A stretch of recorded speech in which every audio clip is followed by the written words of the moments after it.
ចាថ្ងៃនេះខ្ញុំចង់បង្ហាញអំពីភ្លាសាច់គោទឹកប្រហុកចាភ្លាសាច់គោទឹកប្រហុកភ្លាសាច់គោទឹកប្រហុកមានដូចជាសាច់គោប្រហុកហើយនឹងការ៉ុតសណ្តែកដីអំបិលស្ករប៊ីចេងសាឡាត់ក្រូចឆ្មាទឹកត្រីខ្ទឹមសនិងម្ទេសចាហើយបន្ទាប់មកមានដូចជាម្ទេសប្លោកពណ៌លឿងម្ទេសពណ៌ខៀវព្រមទាំងខ្ទឹមសខ្ទឹមក្រហមនេះខ្ទឹមបារាំងចាហើយនេះត្រសក់ហើយនេះជាគល់ក្រីរបស់យើងប្រហែលជា4គល់ហើយនេះជីគ្រប់សពហើយនេះជីស្លឹកវែងចាសូមតាមដានបន្តទៅទៀតចាឥឡូវនេះយើងចាប់ដើមចាធ្វើទឹកប្រហុកវាទុកសិនចាល្មមយើងគិតប៉ាន់ថាល្មមជាមួយនឹងសាច់គោរបស់យើងចាទឹកប្រហុកយើងតែប៉ុណ្្នឹងទៅចាទឹកប្រហុកយើងប្រហែលប៉ុណ្នេះទៅគិតថាល្មមចាកុំឲ្យច្រើនពេកចាបន្ទាប់មកនេះប្រហុកយើងប៉ុណ្នេះចាប៉ុណ្ណឹងហើយយើងដាំឲ្យពុះឲ្យឆ្អិនប្រហុករបស់យើងចា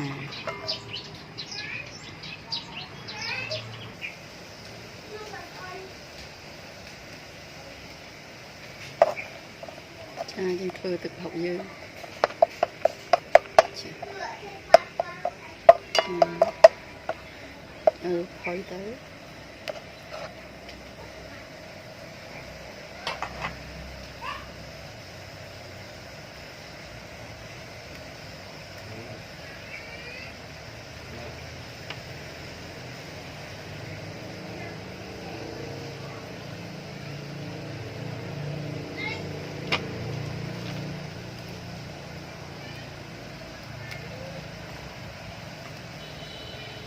ចាប្រហុកយើងរួចចាឥឡូវយើងចាប់ហាន់បន្លែរបស់យើងបន្លែរបស់យើងត្រូវហាន់ឲ្យស្ដើង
គល់ក្រីយើងហាន់ស្ដើងចឹងយើងយកតាគល់ខ្ចីវា ចា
ចាសាច់គោ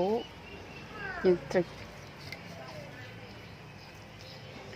ជាចេះមក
ចានេះទឹកផុកសាច់យើងចាផុកនេះខ្ញុំប្រើផុកសាច់ចានឹងយើងដាក់រៀងក្តៅដោយសារយើងមិនចូលចិត្តស្រស់ពេកចាតាមចិត្តយើងចង់ដាក់តែខ្ញុំប្រើទឹកផុកក្តៅចេះមកចាញុំមួយទឹកផុកសិនមកទឹកផុកយើងក្តៅតបមកយើងចាក់សាច់ទឹកក្រូចឆ្មាយើងឲ្យស្លាប់សាច់គោយើងទៅច្បល់អញ្ចឹងមកឲ្យទុំសាច់គោយើងសិន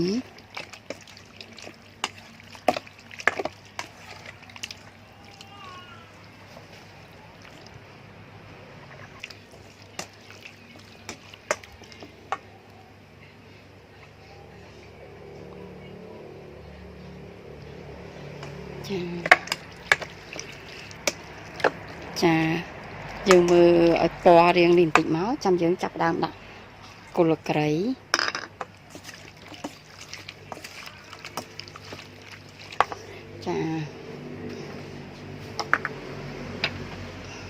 ចានេះទឹកត្រី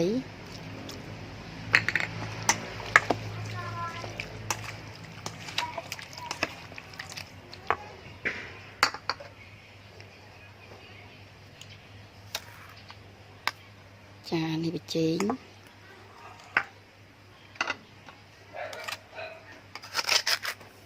ស្ករខ្ញុំចូលចិត្តប្រើស្ករច្រើន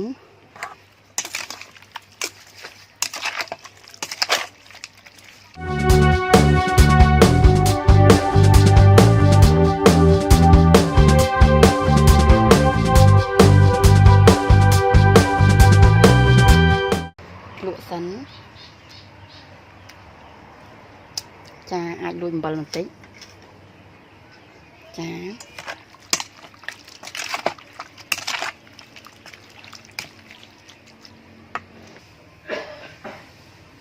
នេះខ្ទឹមសយើងធម្មតាតែច្រាំឲ្យម៉ត់ចឹងមក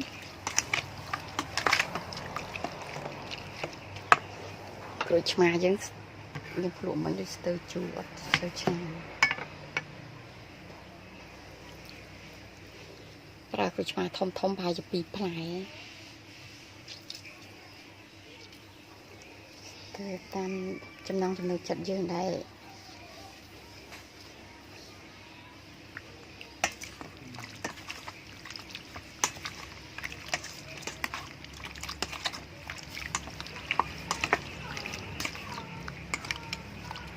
ដាក់ការ៉ុតចូលនេះបន្លែរបស់យើងចាយើងដាក់ចូល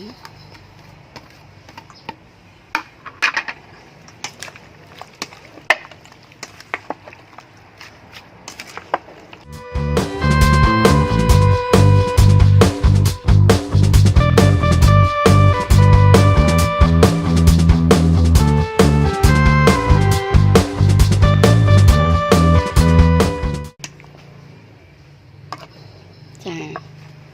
បន្តមកទៀតខ្ញុំមិនសូវហ៊ានប្រើម្ទេសច្រើនទេសូវជួយចិត្តហឹរ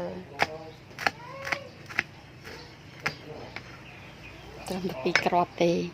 ចាញ់គេហើយមិនសូវហ៊ានប្រើព្រោះហូបហឹរកើត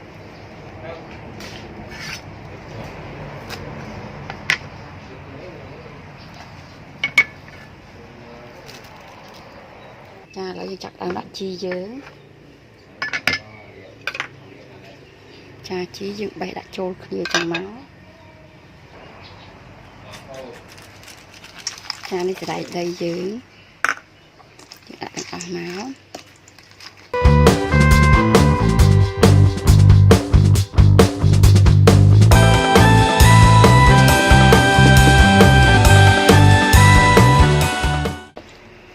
ចាភ្លាសាច់គោទឹកប្រហុកចាចាប់ត្រឹមនេះហើយ